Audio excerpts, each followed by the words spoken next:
so excited for today's SheBoss episode with Jenny Askins. Her and I have some commonalities from our history, which I'm so excited to start talking about. But Jenny has been a face of Huntsville for a really, really long time. And if you haven't seen her, number one, you're probably living under a rock. But number two, you need to know because she is playing a massive role in our community and moving forward. So I'm so glad that you're joining us today. I'm glad to be here. This is nice. You're the first SheBoss in our new office. So Oh, you get to break it in. Yeah. I know, which is really, really Yeah. exciting. So in typical fashion, we're going to do it over a mimosa. So please feel free to join us. So just tell us a little bit about you, your background, and then we'll kind of jump into what you're doing now. Yeah. I moved to Huntsville like a lot of people, most of us are transients or we've come here because of our parents. And so I moved here back in the early 80s, went to Grissom High School, graduated, did all the things that you're supposed to do, college and all those pieces, and then wound up, this sounds... My story is a little wiggled around, but I spent some time in service on the Board of Registrars. It's a 4-year term appointment. So I was appointed to the Board of Registrars because I had dabbled in political campaigns for a little while, and so did that, and from there was nominated to be in a local leadership program here in Huntsville. And so applied for Leadership Huntsville. I'd heard a lot about it and a lot of good things, and so I applied for it. And they were just kicking off a young professional program, and they suggested I start there instead because I was in a certain age range. Was that Connect? So, Is that okay? And so, so I was a member of Connect Class 6, best class ever. Oh yeah, I know that seems like gosh. forever ago now. I'm L35. Yes, Yes. I remember Oh, wow. hearing people that had been in Connect 1 and 2 and thinking, oh, good grief, Yeah. that's so long ago. But so yeah, I was Connect Class 6, and it just blew me away from there. I mean, to me, that was the experience that changed my life. I went in, I sat like a lot of people do in the back, looking around going, how did I get You're like, here? I don't belong here. I don't belong Yeah. here. Yeah. These people are so amazing. And so I was there, and that's where I fell in love with Huntsville. That's where I was exposed to the community and to organizations and people. I just fell in love with all of it. Yeah. And so from there, I began volunteering after I'd gone through that program. And I volunteered every year afterwards. And people would tell me where I worked, they would say, you're there more than you're here. Like, your volunteer work is so important. I'm like, I love it. And so when a position became available at Leadership, they had an opening for their alumni director. I called Sarah Savage, the CEO at the time, and I said, this is me, nobody else. I mean, I knew it, it was my calling. And so I just wouldn't let it go. I sunk my teeth into it and had to have it. And thank God they decided that would be fine. I mean, they chose me. And so I was doing the alumni, and then I got to do the focus program and then the leadership program. And again, it was just the most amazing experience. Being around Sarah was amazing. The other team members were just fantastic, learned so much, realized my style of leadership is servant leadership. Yeah. That's where I fall in. I love serving. I'd rather be pouring the tea than, doing the speaking necessarily. Right, So right. that's where I found my calling. And Leadership has created such a great program for individuals to get engrossed in the community. A lot of people may not recognize what that is exactly. So they've got several different groups that you can be a part of: Flagship, Management Academy, Connect, Focus. Yes, Focus. They've got a couple other programs. Yeah. But it's a very long program that you're invested in.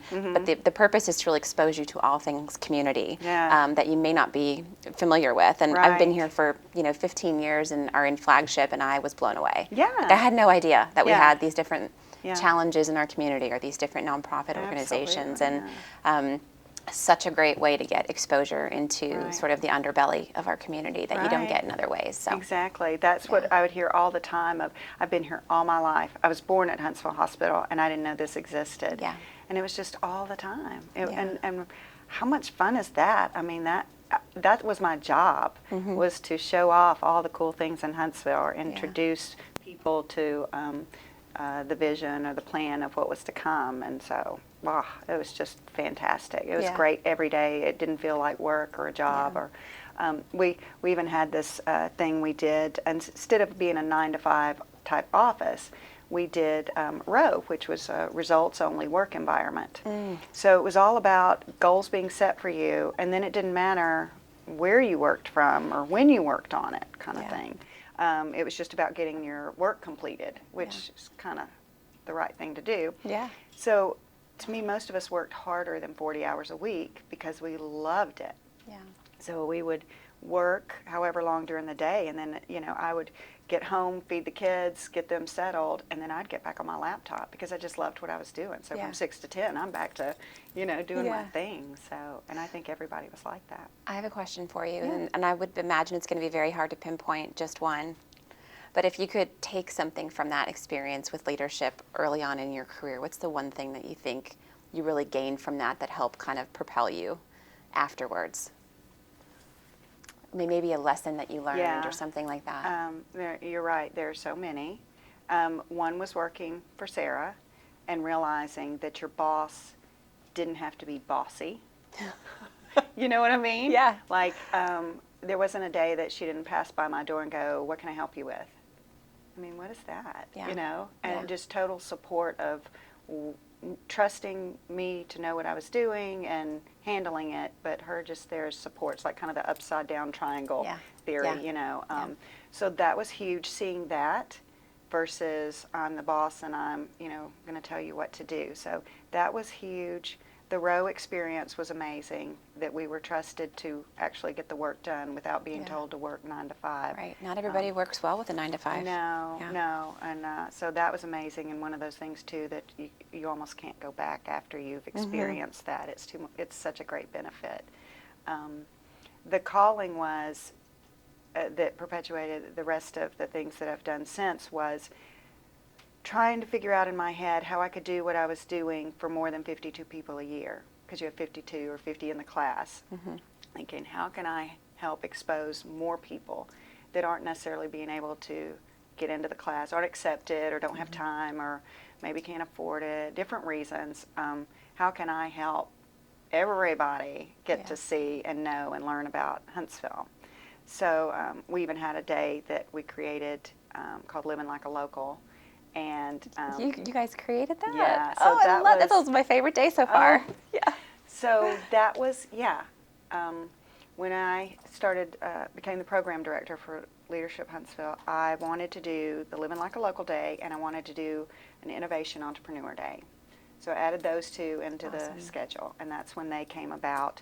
And the Living Like a Local was exposing hidden gems, and we were trying to figure out how we could share get the most bang for our buck. And so that's when we divided everybody up, one of the first times ever that everybody's been divided into small groups and going out, and then you come back together and share what you learned.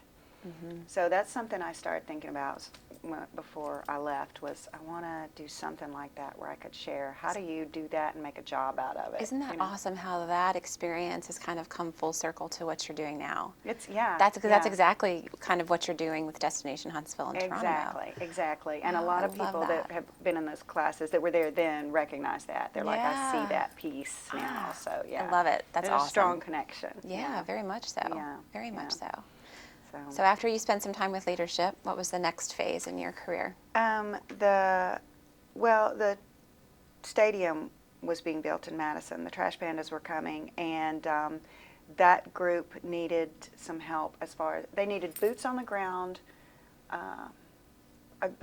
local to be able to help introduce them around and to help kind of bring them into the community. They wanted to be a part. And so they brought me on as the community partners person. So I went over there, and I learned a lot there too, as far as in my brain, it was like a startup. Because yes, you had the product baseball, but everything else was kind of figuring it out and making it happen. And you didn't even have the team here yet. And we had a small group of us that were kind of behind the scenes, and we were doing everything. So it kind of had that nonprofit feel, like where Yeah. I'd come from, Yeah. where it was all hands on deck. You did everything that needed done. It wasn't, I have this job description. It's, we do everything. So I'm doing the groundbreaking, and I'm opening the store at Bridge Street, and we're choosing T-shirt designs, and So we're, fun. you know, picking out colors for the seats. And Yeah. Yeah. So we're How doing fun. all those kind of things, and that's when the piece came for a startup. Like, I was learning all about building a brand and choosing how to make those kind of decisions and the purpose of things, like getting really into the details of why you're doing what you're doing when you're creating a business. Yeah.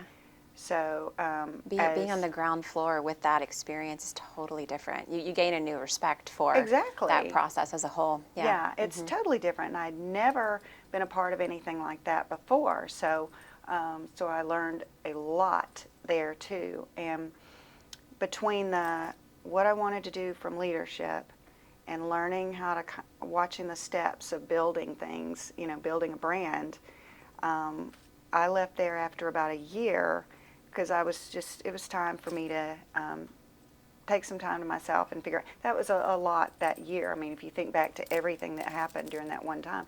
So after that, I wanted to take a little break, and I thought, I'm going to start my own business, and I'm going to try to figure out how to do that piece that I've been wanting to do, and then use the experience I had from the ball team. Yeah, So, and yeah. pull them together. So let's talk about that process a little bit. You know, I often joke that when we started Flourish, I did not know what I was doing, and I was literally like Googling how to start a business because I just didn't know Sure. the steps that you needed to take. Yeah. I quickly realized that there's a lot of community resources here that can help with that, like things like the Right. Catalyst and the Chamber and everything. Yeah, So SBDC, yeah, fabulous. fantastic, Yeah. fantastic. So tell me a little bit about like what that process looked like for you and what resources you leaned on and how you made all the mistakes and or just learned from kind of going things you know, through for the first time. Yeah. So my thought process was, I took about 3 months off to just kind of decompress and chill out for a little bit. And then I thought, okay, I want to do a business. What am I going to create?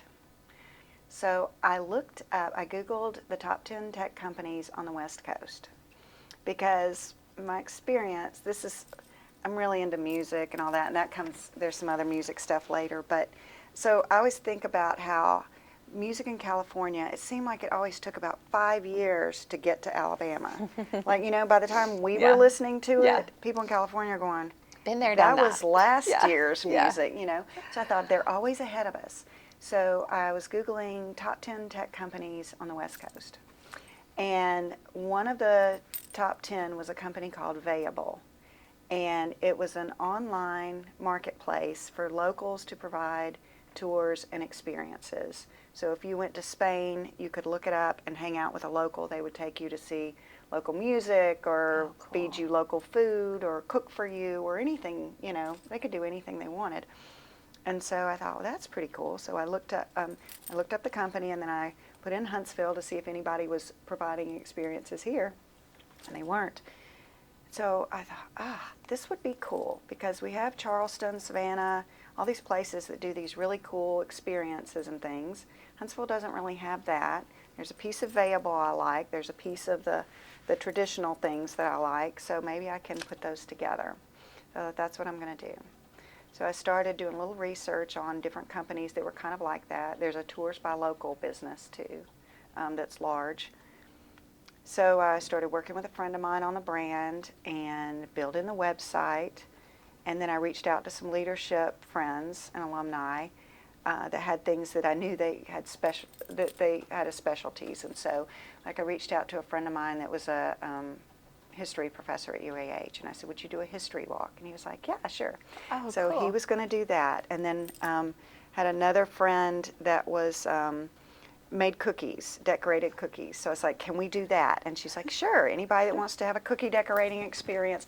It was very home style, you know, but we had some traditional like things. We had a low mill tour, we had this, we had that. But it was just pulling in friends and asking them to please, you know, help. We had a bike tour, downtown bike tour. And so we started with that, like maybe 9 experiences. And then we had a great kickoff, and and there it was. And Yeah. and then I had to walk around and kind of explaining to people what Touronimo was. Yeah. And people were calling it Touronimo and things like that. And How did you come up with the name? Touronimo, Yeah. just kind of sounding it out and looking up other words that had, I mean, thank God for Google now, but looking up other words and seeing what fit. And I am sure that something probably popped up that was kind of like words that would sound like, Yeah. kind of thing, like a generator or something. But yeah, it was like Geronimo, only it's Touronimo. Yeah. So, and I thought that's perfect. And then the little city marker, I didn't want it to be Huntsville centric, because I knew in my head I wanted things to spread. Yeah. I wanted it to go further than just Huntsville. So I made sure that it was where, it could be a national brand if we wanted it to be. So Yeah, that's awesome. that's- Thinking about scale and Yeah. much broader beyond this market. And yeah.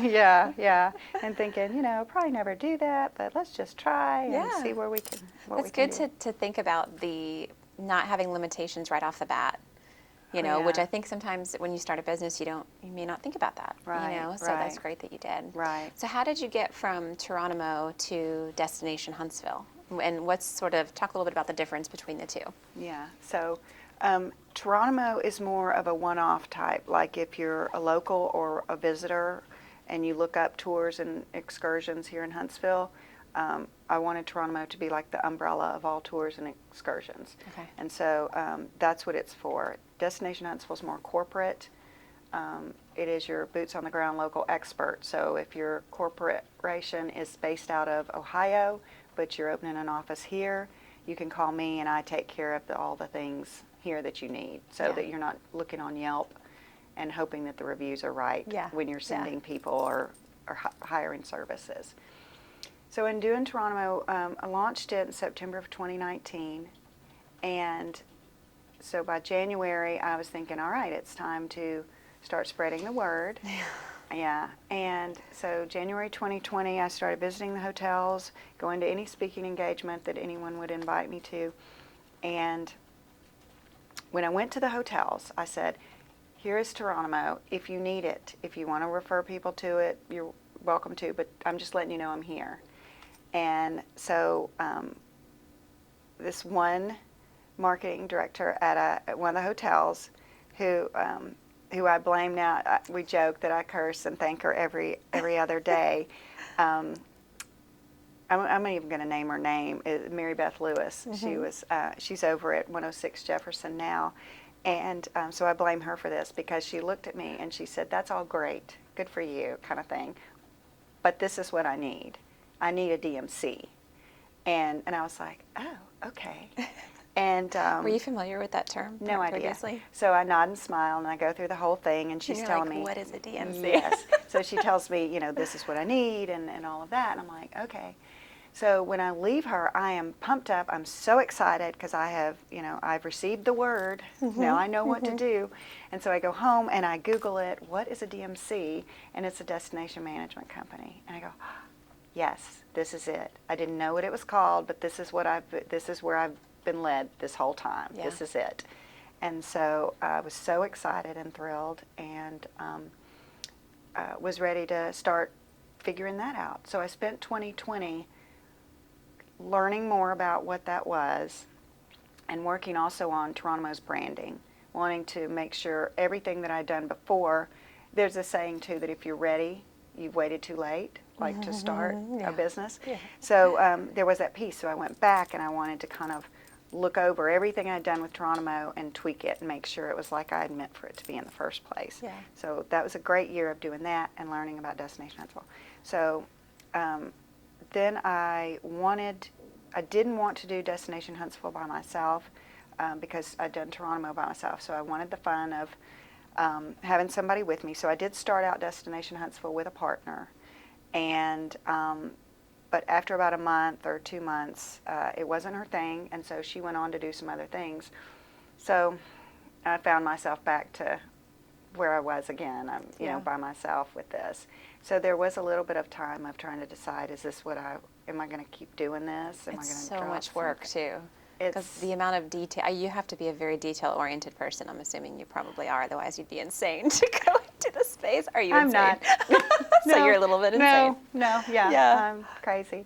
Yeah, but because it's not natural for me, the detail part, I overcompensate, which I think is actually a strength. I mean, Yeah. I think it works. Yeah. Because it really does take a lot of details and going over things a million times, and because I stress about that, like I do wind up probably I over communicate, in emails, and I put all the details and I want to cover everything because it's just not my nature. Yeah. So I would just as soon show up and turn the music on and serve the drinks and the food and go, all right, let's have a good time. That's Anybody so have a board funny. game? That's so funny. But- I'm very similar to you, and Yeah. I know but Katie over here who's listening too, she's a very detail-oriented person. Gotta And have I'm 'em. like, well, just come and hang out. She's like, no, that's not, we need to, and she's so great with that. I know, Yeah. I'm like, thank God. Yeah, yeah. Because, I'm a Yeah, little bit that'll be similar my to that. first hire is somebody Is that's but that you likes can't to take do Katie that. though. No, I can't. No. I know how that is. No. You don't poach employees.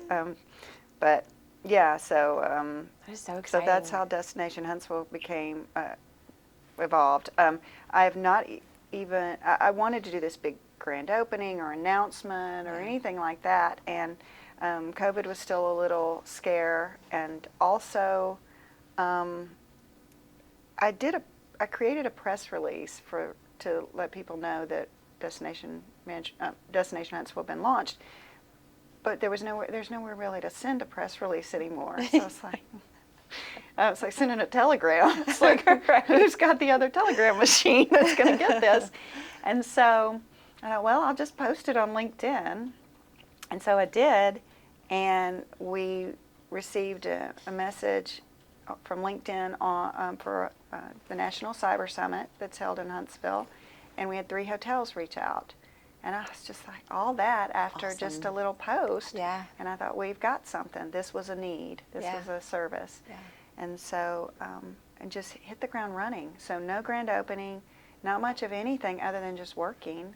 No marketing. It's just been word of mouth. That is so great. And I think that definitely validates the fact that this community needs something like that. Yeah. I mean, at the pace and rate that things are growing and building and expanding, we're making all of these lists, right? But it's like, how can people actually take advantage and be able to experience things in the right way?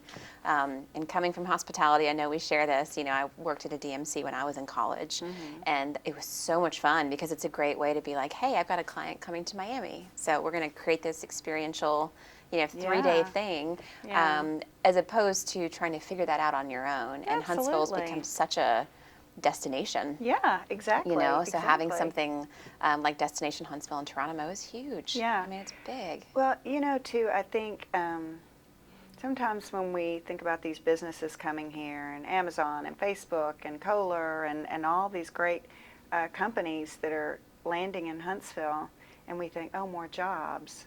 Okay, yeah, there is that piece of it. There's so much more that trickles down.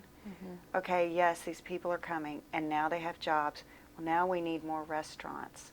We need this. We need that. We need all the services that people moving here expect. They've been accustomed to it. Yeah. And then they get here, and they're like, where are all the things? Yeah. You know? Yeah. So it opens it up so much wider for everybody to do even more creative things. Absolutely, yeah. Now we can do tours and excursions where maybe Huntsville couldn't have held it, as much or supported it. Now we need more car services, Now we need more Daycare centers. Center. It's so all many, of it. yeah. I mean, it's Absolutely. all of it. Bigger schools. I mean, I know some of those are growing pains. I get that. And infrastructure, you can talk about that forever, roads and bridges. But I mean, just the smaller things that I didn't think about, just in my business alone, now I'm like, okay, Nashville supports a lot of entertainment and entertainers. So right now, when I have to have somebody for certain things, a lot of times I'm checking Nashville or Atlanta, and that's another thing I've been trying to kind of get the word out. Is like we need those things here now. Like I need fire eaters, and I need clowns, and I need stilt people and stuff. All the cool things that some of the bigger cities have, we're getting there. Yeah. Like we need to do the. I'm sorry, that fly's getting my but we're going to need those things now. Yeah. Which is kind of cool. That is cool. That is cool. Bringing them up from Birmingham or wherever. Yeah. So I know that you have a passion for music. So talk a little bit about, I would love to hear just your take, especially being here for as long as you have, about the music scene in Huntsville and kind of how that's grown. And you guys are doing something really, really cool too in 5 Points, which I didn't get a chance to take part in it in the past, but it looks so awesome and it's so unique. I love it. So talk a little bit about that. Like there's not enough going on. I know. So after the pandemic, and at the end of 2020, I moved into a little house in 5 Points, and it has this great wraparound porch. And the first thing I thought of was, oh my gosh, we have to have a porch concert. Yeah. And I have a nice side yard that you can put chairs in, and I just thought this is perfect. And so I invited a couple of friends of mine to come and play, and invited friends to come and sit and listen, and we just had the best time. And so I was talking to a girlfriend of mine who's actually a singer-songwriter, Judy Allison, and I was telling her about what I was thinking, and I said, what do you think about that? And she'd been having the same kind of vision of it, and she had actually attended an event like that in Franklin, Tennessee. I think she'd actually been a musician for one of their concerts, Porch concerts. And so anyway, so she started telling me about it, and I looked at them like, oh, I didn't invent this. Like, this is a thing. And so they're called Porch Fests, and so you're just doing concerts on porches. I love it. So reached out to some of the neighbors, and we found 5 porches on Pratt. And I worked on trying to get sponsors because after the pandemic, I mean, the musicians really suffered during that time. So we really wanted to, that was important to us to be able to pay the musicians and the sound and take care of everybody. But I wanted it to be free to the community, free to the public.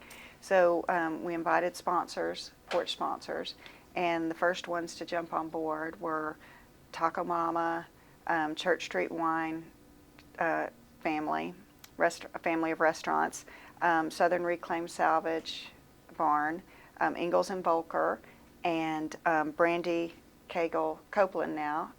She's married since, of Keller Williams. So the 5 of them were just like instantly on board. And since that, we've added 3 more porches. But Judy brings the music and the bands, and we have about 3 to 4 on each porch. That is awesome. And you just kind of walk from porch to porch and listen to live music. You bring your chair and your beverage or your food or whatever, and just enjoy. It's so great. I love that so much. It's amazing, and I can't say enough about how well Judy does as far as the coordination of it. Like, it's so much more to her. She has such a passion for it that it's so much more than just putting musicians on the porches. Like, she looks at the porches and she thinks about the style of, who could be on there. Is this more of an alternative rock? Is this more of a singer-songwriter, bluegrass porch, or blues or jazz or whatever? So she really puts a lot of thought into that. I don't know that everybody realizes that. Yeah. And there's a true art to how she sets things up. Yeah. It's not just, we're going to, like I would do it. Yeah. Like, draw straws. You go over there. You play there, and when you're tired, you get up there. But she really coordinates it and puts a lot of thought and feeling into it. And another piece, too, is like we talk about, we want at some point for there to have been someone that hits it big, where everybody goes, I remember seeing them on the porch. And so she also tries to get people that are just at the cusp of hitting it, of an album coming out and things. So there's some people that are going to be on this year's porches that won't say anything, won't steal the thunder that she's going to have in announcing some of them, but they're band members from other bands, or they're right there at the edge of, again, hitting it. There's this all-girl band that she's got coming up from Jacksonville that I'm so excited about. And then I think there might even be a Grammy award winner that's going to be there. Wow. Again, it's just things that are kind of low key. Yeah. Like, I don't even, it sounds weird, but I just think we can take it for granted because we're enjoying the music and we're enjoying the sound and the experience, to which sometimes you're really getting to see the art of it. I love that so much. And what a neat way to bring community together in 5 Points, just with the neighbors. And I think a lot of people, for the first time, got to know those around them during COVID because they were home all the time. Yeah, exactly. Which is crazy to think about, Yeah. So when does Porch Fest happen this year? May 7th. May 7th, Yeah, okay. yeah, That's it's a fine. Saturday from 6 to 10. It's Awesome. one of those things like we do market it a little bit. I don't market it a lot because I get nervous. Yeah, too many people. Too many people. Yeah, Because last year there was this feeling of I don't know if anybody's going to show up or not, and then it was packed. So now I'm like, ooh.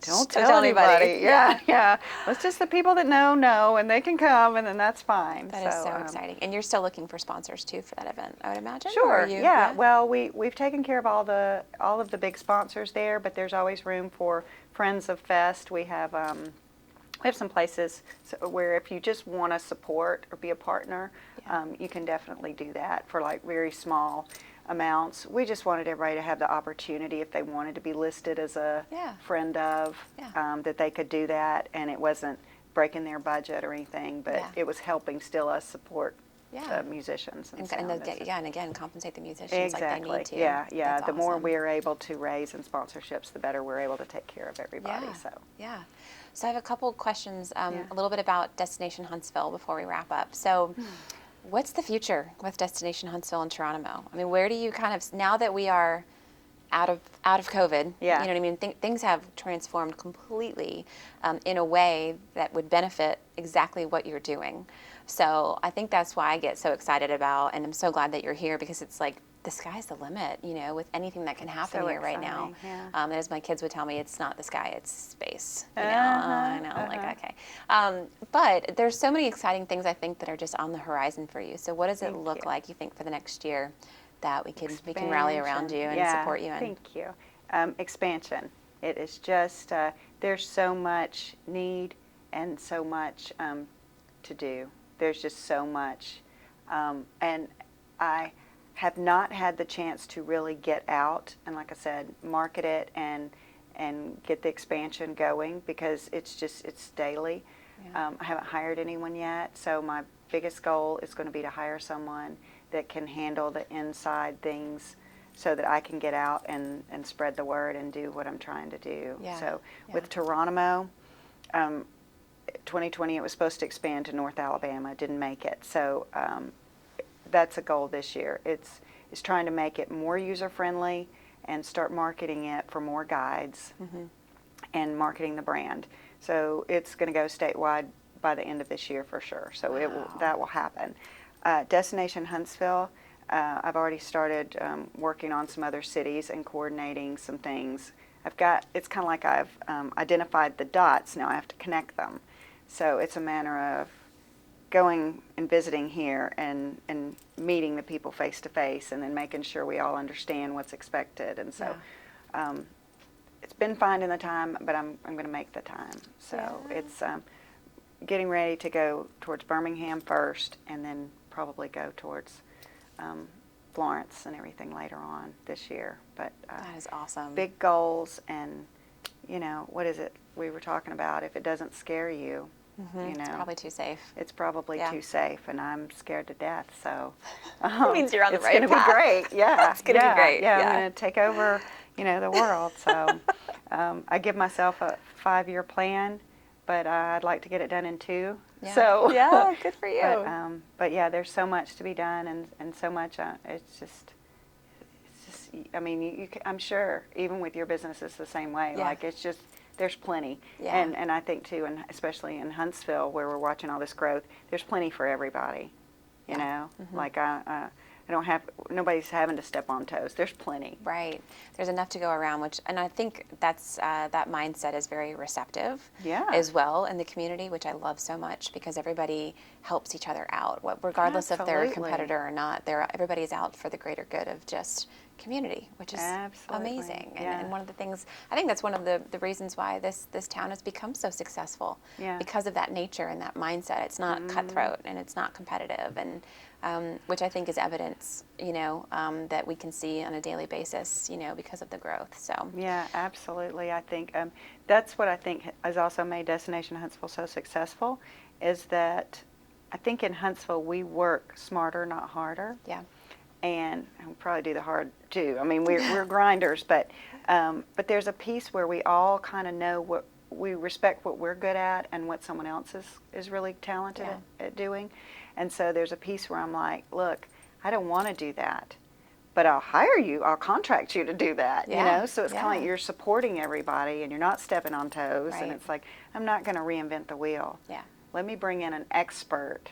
That's what they do. And so that's kind of what Destination Huntsville's been doing, is bringing in those experts together to collaborate to create some awesome thing. Yeah. So That is awesome. Yeah. Do you have locals who take advantage of Touronimo? oh yeah, Yeah? that's great too. I do a lot of team building experiences for locals and things. Yeah. Like they'll ask me, they want to take their employees out for an appreciation type event. So we do things like that. We do, charcuterie is very big, but we did the charcuterie classes. We've done tours. We've do all kind of fun things, like outside the box type things. Yeah. I work with an organization here that they let teams come in and they cook meals. They make meals that are frozen and then delivered to people that need the meals. It's just a whole program, and that's another little thing That's that neat. people can do. And So you're giving back. Yeah, yet so you're also, giving back, What yeah. organization is that? I can't think of the name now. I'm so sorry, No, because it's they're okay. so great. Yeah. Is it Team Up? It may be Team Up. Oh, but anyway, Yeah. but there's a lot of people doing really cool stuff, and instead Yeah. of me trying to do that, I'm like, Yeah. let me bring you in. Just connecting them Exactly, with that yeah. need. That's so great. Yeah. So last question for you. If there's one thing that you've learned throughout this journey that maybe looking back, you're like, had I known then what I know now, anything you would have changed about this process at all, and maybe not, but is there anything that kind of looking back that you think would have made things a little bit easier, or something that you took from the past that has really maybe even helped you in the future? I don't know, just something that, when you reflect about the last couple of years, what stands out to you? I think that I think I was really spoiled for a long time of having a great job experience, working with great people, really enjoying what I did. I mean, I just lived this little dream life of everything is wonderful. And then I had another career experience, that wasn't good for me, wasn't a good experience. And I think you can't know or appreciate good without bad. So I think I'd kind of floated along for a while, and to have a bad experience, I think, was really good for me. Yeah. Because it just really helped me grow and know exactly what I did not want. Yeah. And be able to create not only the businesses, but to also keep in mind the environment I want to have as I start to add a team. Yeah. And know that I want people to enjoy what they do, and create a culture that helped you thrive. Which I don't think I would have appreciated. I took for granted how easy things had been, and what a joy. And so I love that. That was helpful. That's a really great lesson. Yeah. I agree with you. It's really hard to appreciate the good when you haven't experienced the bad, because you don't know how bad it could be. Oh, yeah. So, I've been so blessed, and just, lucky and fortunate with the people I've worked with. So yeah, that is Yeah. so great. Well, we're so excited for you, and Oh, we're thank going to you. be big cheerleaders for everything that you're doing here in Huntsville. I know. Cheers to your growth. Thank you. Yes. All the best.